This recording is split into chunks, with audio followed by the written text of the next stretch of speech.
दोस्तों, आज की कहानी है the night stalker serial killer के ऊपर और जिसका असली नाम है रिकार्डो रामिरेज। आप लोग अगर कभी गूगल पर सीरियल किलर टाइप करोगे तो कुछ नाम आएंगे। मतलब ये जो नाम है वो वर्ल्ड के मोस्ट फेमस सीरियल किलर्स के हैं। रिकार्डो रामिरेज का भी नाम आएगा।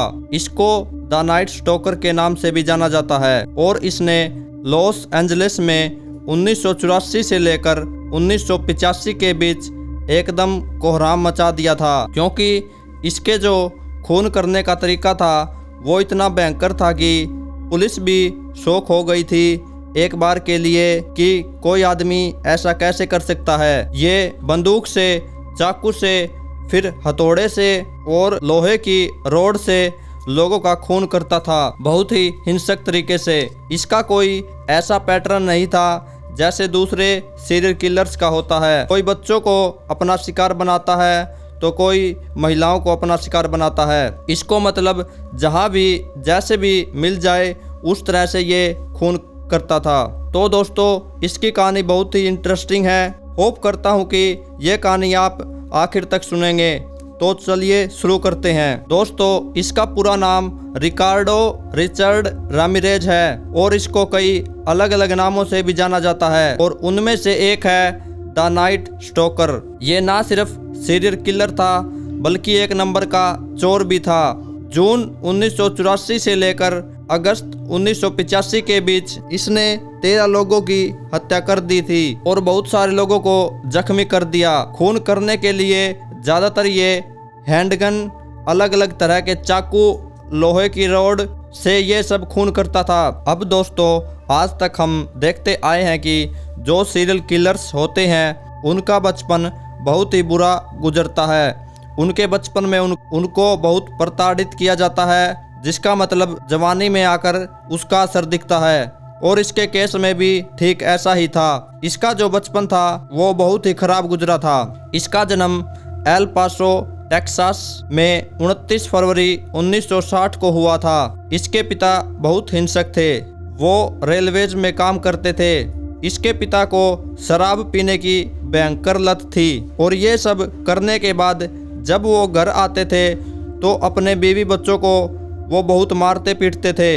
अपने माता पिता की लड़ाई देखते देखते ही रिचर्ड रामिरेज बड़ा हुआ था। ये सिर्फ जब 10 साल का था तब से ये स्मोक कर रहा था। जब ये 12 साल का हुआ तो ये अपने एक कजन के कांटेक्ट में आया जिसका नाम था माइक रामिरेज। अब ये माइक जो था वो भी एक नंबर का बहुत ही खतरनाक इंसान था। माइक पहले आर्मी में था और जब ये वियतनाम वॉर से वापस आया तब वह वियतनाम की जितनी भी कहानियां हैं वो सब वो रिचर्ड को सुनाता था। उसको भी अब एक तरह का सीरियल किलर कह सकते हैं, क्योंकि जो माइक था उसने वियतनाम में बहुत सारे गंदे काम किए थे। उसने करीब 20 महिलाओं की हत्या कर दी थी वियतनाम में। उसने उन 20 महिलाओं की हत्या से पहले उनके फोटो खींच लिए थे और यही फोटो वो अब 12 साल के रिचर्ड रामिरेज को दिखा रहा था।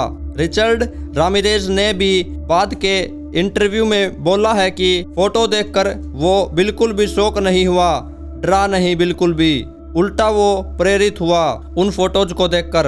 आप खुद सोचिए दोस्तों कि अगर एक 12 साल के बच्चे को खून खराबे की फोटोज, वो भी एकदम रियल, अगर कोई दिखाएगा तो उसके दिमाग में किस तरह का असर पड़ेगा। और वैसा ही रिचर्ड के साथ भी हुआ। उसके पिता एक बहुत सख्त आदमी थे, इसको पीटते भी बहुत थे और ऊपर से इसका जो कजन है वो इसको इस तरह के फोटोज दिखा रहा है और 10 साल की उम्र से वो स्मोक भी कर रहा है। आप सोचिए कि उसका दिमाग किस तरह का हो चुका होगा।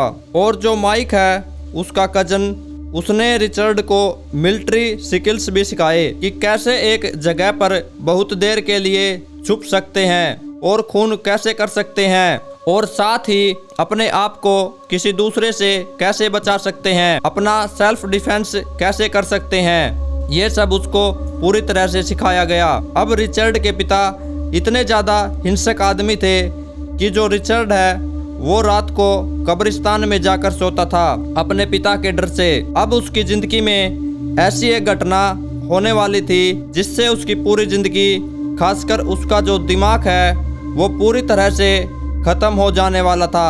1973 में रिचर्ड अपने कजन के घर पर था। वही कजन माइक रामिरेज, और रिचर्ड के सामने ही उसके कजिन और उसकी पत्नी का झगड़ा शुरू हो गया।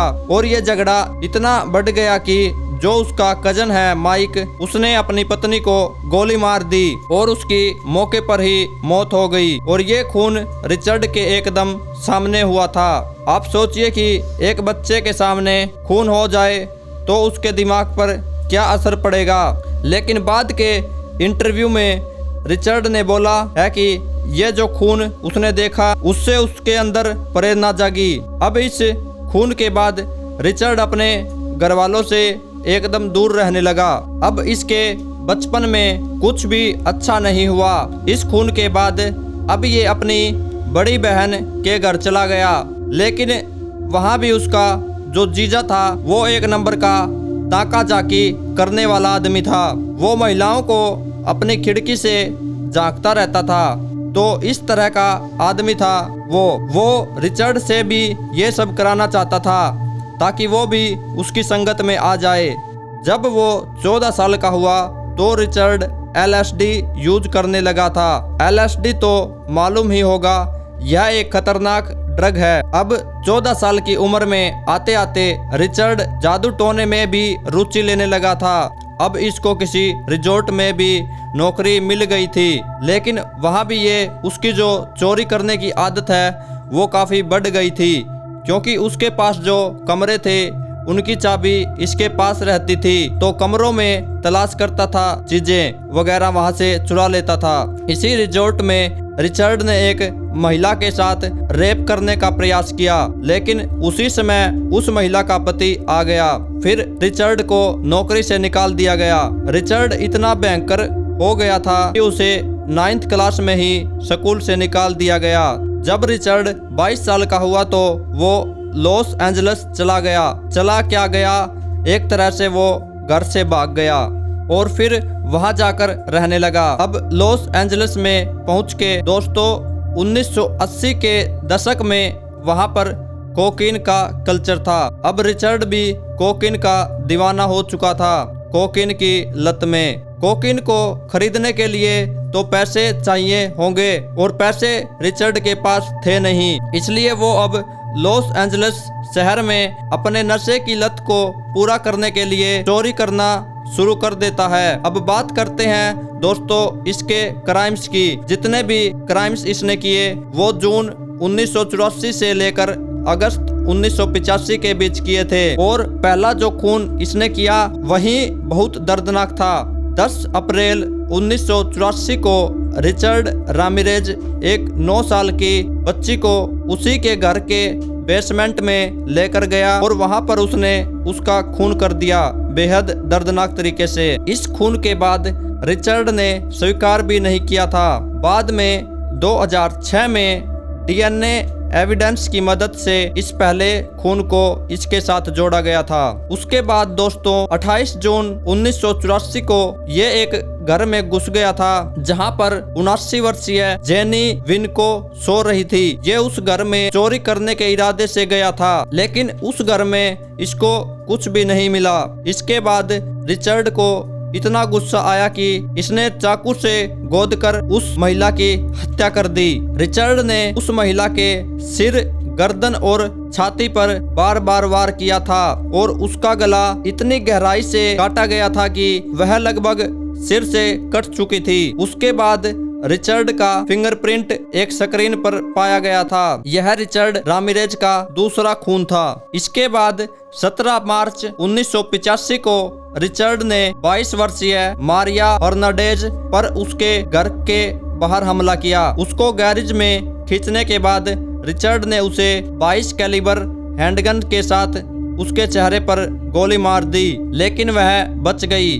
जब गोली उसके हाथों में रखी चाबियों से निकल गई तो उसने खुद को बचाने के लिए अपने हाथों को चेहरे पर रख लिया। जब तक रिचर्ड वहां से निकल नहीं गया तब तक मारिया ने मरने का नाटक किया। और जाते जाते रिचर्ड ने घर के अंदर मारिया की रूममेट, जिसका नाम योशी ओकासाकी था, उसकी उम्र 34 वर्ष की थी, उसने गोली चलने की आवाज सुनी और वह काउंटर के पीछे छिप गई। जब उसने रिचर्ड को रसोई में घुसते देखा तो उसने यह सब देखने के लिए अपना सिर ऊपर उठाया कि क्या हुआ है। तभी रिचर्ड ने ओकासाकी के माथे पर गोली मार दी, जिससे उसकी तुरंत मौत हो गई। इसी के 1 घंटे बाद रिचर्ड ने 30 वर्षीय तसाई लियान यू को पार्क में अपनी 22 कैलिबर हैंडगन से 2 बार गोली मारी और वहां से भाग गया। अस्पताल पहुंचने से पहले तसाई लियान यू को मृत घोषित कर दिया गया। इसके बाद 2 हत्याएं और 1 हत्या के प्रयास के बाद ये लॉस एंजलिस शहर की ब्रेकिंग न्यूज बन गई थी। मीडिया ने इस किलर को द वॉक इन किलर नाम दिया। इसके बाद रिचर्ड रामिरेज का मर्डर करने का सिलसिला शुरू हो गया। कभी एक ही दिन में 1 या 2 बार, या कभी कुछ 10 दिन के अंतराल में फिर से कोई जुर्म करना। इसको पुलिस का भी कोई डर नहीं था और ये इतना शातिर आदमी भी नहीं था जैसे कुछ सीरियल किलर्स होते हैं, सबूत वगैरह छिपा लेते हैं। लेकिन इसको ये सब ज्यादा मालूम नहीं था। इसके कुछ जगहों पर फिंगरप्रिंट भी मिले थे। इसके बाद 27 मार्च 1985 को रिचर्ड एक घर में घुसा और वह चोरी करने के इरादे से घर में घुसा था। उस समय रात के लगभग 2 बज रहे थे। उसने 64 वर्षीय विंसेंट चार्ल्स को 22 कैलिबर हैंडगन से उसके सिर पर गोली मारी, जिससे उसकी तुरंत मौत हो गई। गोली चलने की आवाज से विंसेंट चार्ल्स की पत्नी लेविनिया जजारा जाग गई। यह सब देखकर वो घबरा गई। फिर रिचर्ड ने उसको पीटा और उसके हाथों को बांध दिया। फिर उससे पूछा, तुम्हारा कीमती सामान कहाँ है? जब उसने कमरे में तोड़फोड़ की तो लेविना जजारा ने मौका पाकर अपने हाथों को खोल लिया, क्योंकि रिचर्ड ने उसके हाथों को ज्यादा टाइट नहीं बांधा था। फिर लेविना ने बिस्तर के नीचे से अपनी बंदूक निकाली जो भरी हुई नहीं थी। चोरी करने के बाद रिचर्ड ने लेविना को 3 गोली मारी और फिर रसोई से एक बड़ा चाकू लाया और उसने कई बार चाकू घोंपा। फिर चाकू से लेविना की आंखें निकाल ली। रिचर्ड ने उन आंखों को गहने के डिब्बे में रख दिया, जिसे वो अपने साथ ही ले गया। जब रिचर्ड यहाँ से गया तो इसने अपने जूतों का प्रिंट छोड़ दिया। और फिर जब पुलिस ने इन्वेस्टिगेशन की तो उनको मालूम चला कि ये कोई अवैया शू कंपनी है जिसका ये जूता है। उनको ये भी मालूम चल गया कि ये जो कंपनी है ये इतनी कॉमन नहीं है। तो पुलिस ने डायरेक्ट कंपनी से बात की तो उन्होंने बोला कि उन्होंने कुछ ही जूते के पे लॉस एंजलिस में भेजे हैं। इसका जो जूते का साइज था वो काफी बड़ा था, 11 नंबर के करीब। 11 नंबर के जूते बहुत ही कम भेजे गए थे, 5 या 6 सेट ही भेजे गए थे। कंपनी ने ये जूते लॉस एंजलिस की सिर्फ एक ही दुकान पर भेजे थे, जिससे पुलिस को और आसानी हो गई रिचर्ड को पकड़ने के लिए। लेकिन पॉलिटिशियन देखिए दोस्तों, उस समय जो सैन फ्रांसिस्को के मेयर थे, उन्होंने ये जो पुलिस इन्फॉर्मेशन है ये पब्लिक के सामने बोल दी प्रेस कॉन्फ्रेंस में। और इसकी जो न्यूज है वो रिचर्ड को मालूम चल गई तो वो डर गया और उसने अपने जूते नदी में फेंक दिए, वरना वो उसी टाइम पकड़ा जाता। अब दोस्तों, बहुत सारे खून करने के बाद उसका जो आखिरी जुर्म है वो होने वाला था। एक खुली खिड़की देख के रिचर्ड एक घर के अंदर दाखिल होता है जहाँ पर एक कपल सोए हुए थे। जो कपल था उनमें से जो मर्द था उसको उसने उठाया और उसको 3 गोली मारी, जिससे उसकी तुरंत मौत हो गई। उसके बाद जो महिला थी, महिला के साथ उसने दुष्कर्म किया और ये भी बोला कि मैं नाइट स्टॉकर हूँ। जब पुलिस आएगी तब उनको बोलना कि मैं यहाँ आया था। ये सब खून खराबा और घर का सामान चुराने के बाद फिर वो वहाँ से चला गया। लेकिन जो महिला थी दोस्तों, उसने जो ये रिचर्ड है उसको पूरी अच्छी तरह से पहचान लिया था और पुलिस के सामने उसने जो स्केच आर्टिस्ट है उसकी मदद से इसका एक स्केच तैयार किया। और इस बार पुलिस को जूते का तो प्रिंट मिला ही था, इसके साथ उसके फिंगरप्रिंट भी मिले, क्योंकि जिस गाड़ी से वो आया था वो चुराई हुई एक टोयोटा गाड़ी थी। वो भी 1-2 दिन के बाद कहीं बाहर खड़ी हुई मिली। अब ये जो फिंगरप्रिंट वगैरह है उसका एक डाटा बेस होता है। तो पुलिस के पास भी एक डाटाबेस था। तो पुलिस ने फिंगरप्रिंट को डाटाबेस से मिलाया तो वो मैच हो गया। पुलिस को अब रिचर्ड के बारे में मालूम चल गया था। अब इसका जो फोटो है वो पुलिस ने हर अखबार में प्रिंट करवा दिया।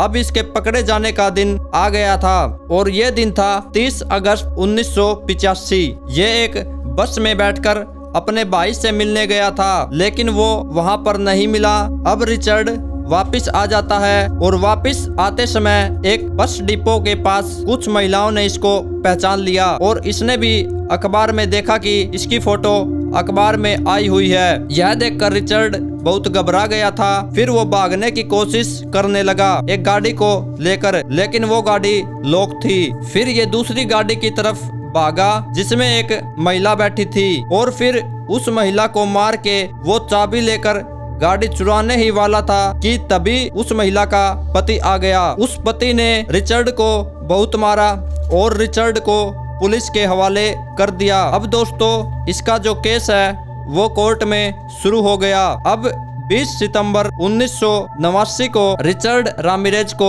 सभी आरोपों में दोषी ठहराया गया। हत्या के 13 मामले और हत्या के 5 प्रयास, 11 यौन हमले और 14 चोरी के लिए। और फिर अंत में 7 नवंबर 1989 को कैलिफोर्निया के गैस चैम्बर में मौत की सजा सुनाई गई। लेकिन जेल में रहते हुए रिचर्ड की मौत की जो सजा है वो आगे टहलती गई। फिर 7 जून 2013 को कैलिफोर्निया के ग्रीन बे में मारिन जर्नल अस्पताल में रिचर्ड की मौत हो गई। तो दोस्तों ये कहानी थी एक ऐसे सीरियल किलर की जिसने 13 लोगों की हत्या कर दी थी।